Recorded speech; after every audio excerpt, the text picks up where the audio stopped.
All right, guys, so today we have Niki, writer and director of Were You Gay in High School? Welcome to the show. Thank you for having me. Appreciate it. So we start off by having our filmmakers introduce our audiences to the projects. In this case, this isn't a movie. Can you tell us about it? Sure, yes. So I did make a film called Were You Gay in High School? It is part of Bentonville Film Festival's episodic competition.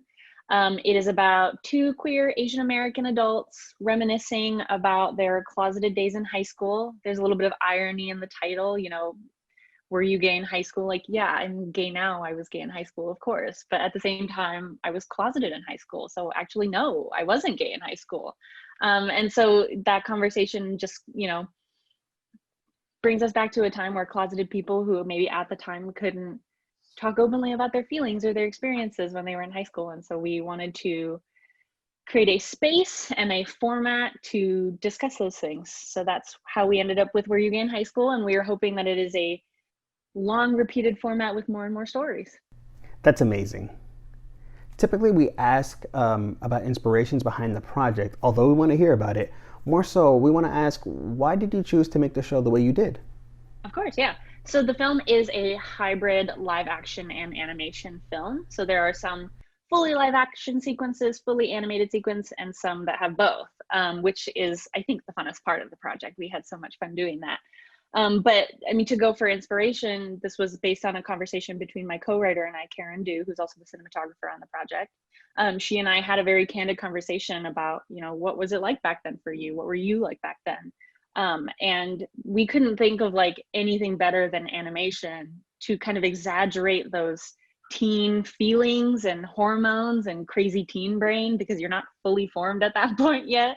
And the cool thing about animation is that there's no limits. And we worked with incredible animators, Sarah Gunner-Stortier and Amanda Boneto, who, could help us take these hormonal, closeted, awkward, cringy feelings from high school and turn them into these like amazingly beautiful, wacky, crazy animated sequences so that the audience could really get a sense of what those feelings were.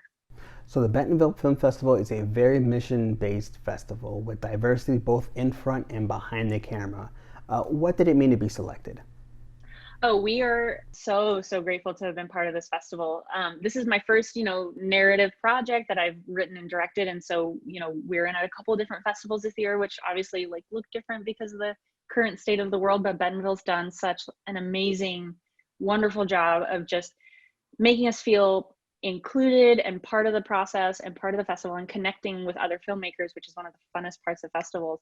But I mean, we're so grateful for, mission statements like the Bentonville Film Festival's mission, because without, intentional inclusion and diversity, filmmakers like myself, queer Asian American filmmakers, we have a hard time, rising through the ranks and getting our projects seen and heard. So to have somebody, very intentionally look out and seek projects like ours, which was, 60% of our crew was female, 50% were people of color. Our entire producing team was Asian American.